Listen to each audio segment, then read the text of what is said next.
దేవునికి స్తోత్రం. ప్రియమైన సహోదర సహోదరులకు శుభాభివందనములు. ఈరసుదేని వాగ్దానం సామెతల 10:7 నీతిమంతుని జ్ఞాపకం చేసుకున్నట్టు ఆశీర్వాదకరమగును, భక్తిహీనుల పేరు అసహ్యత పుట్టించును. చూడండి, ఈ లోక మానవులందరినీ కూడా పరిశుద్ధముగా, నీతిగా, యథార్థంగా, అలాగే మంచితనము కలిగి, ఆశానిగ్రహం కలిగి, న్యాయముగా నడుచుకోవాలని, యథార్థంగా జీవించాలని ప్రభు సెలవిచ్చారు. అయితే ఈ లోకంలో ఉన్నటువంటి జనులు ఆ దేవుని యొక్క మాటను ప్రక్కన పెట్టి వారికి తోచినట్టుగా వారి యొక్క ఇష్టానుసారంగా జీవిస్తూ ఉంటున్నారు.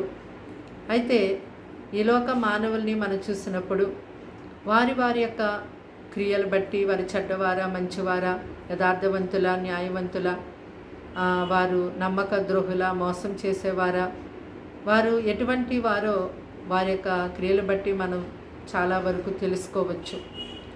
అయితే ఇక్కడ దేవుడు అదే చెప్తున్నారు.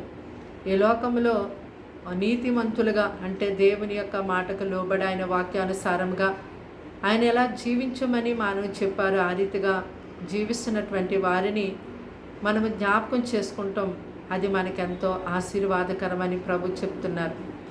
అంతేకాదు, మరి లోకములో భక్తిహీనులుగా, అంటే మనకి ఆ పేరు తలిస్తేనే అసహ్యాన్ని కలిగించే ఆ మనుషులను మనము జ్ఞాపకం చేసుకొని బాధపడుతూ, భయపడుతూ, కలవరపడుతూ, లేకపోతే మనము ఇంకో రీతిగా జీవించడము మనకు అవసరం లేదు. దేవుని యొక్క వాక్యం సెలవిస్తుంది కదా, నీతిమంతులుగా జీవిస్తున్నటువంటి వారిని మనం జ్ఞాపకం చేసుకున్నప్పుడు మన హృదయ అంతరంగంలో కూడా ఎంతో నెమ్మది, సమాధానంతో నింపబడతాయి. మన హృదయము ఆనందంతో కేకలు వేస్తుందని దేవుని యొక్క వాక్యంలో ఉంది. కాబట్టి వ్యర్థమైనటువంటి కార్యములు చేసేవాడిని పదే పదే జ్ఞాపకం చేసుకొని మనకి కోపాన్ని, బాధను, అసహన్యాన్ని తెచ్చుకునే పరిస్థితి వదిలిపెట్టి ఆశీర్వాదకరమైనటువంటి నీతి పనులు చేసేటటువంటి వారిని మనము జ్ఞాపకం చేసుకొనడం, అది మనకి ఎంతో నెమ్మది, సమాధానం, సంతోషాన్ని కలిగచేస్తుంది. ప్రార్థన. దేవానికి వందనములు, స్తోత్రాలు, స్తుతులు చెల్లిస్తాం తండ్రి. మాటలు వింటున్నాయి బిడ్డల్ని మీ రక్తంతో కడిగి ముట్టి స్వస్థపరిచి బలపరచండి. వారికి, వారి ఇంటి వారికి నీ మహారక్షణ కలిగించేనా తండ్రి. ఇదిగో తండ్రి నాయన, అయ్యా పరిశుద్ధ నీతిమంతుని జ్ఞాపకం చేసుకున్నట్టు ఆశీర్వాదకరం అంటున్నావు తండ్రి. అవును ప్రభా, అయ్యా మంచి దానిని, శ్రేష్టమైన దాన్ని, నీతి కలిగిన దాన్ని మీరు జ్ఞాపకం చేసుకునే వారిగా మీరుండటకు సహాయం చేయండి.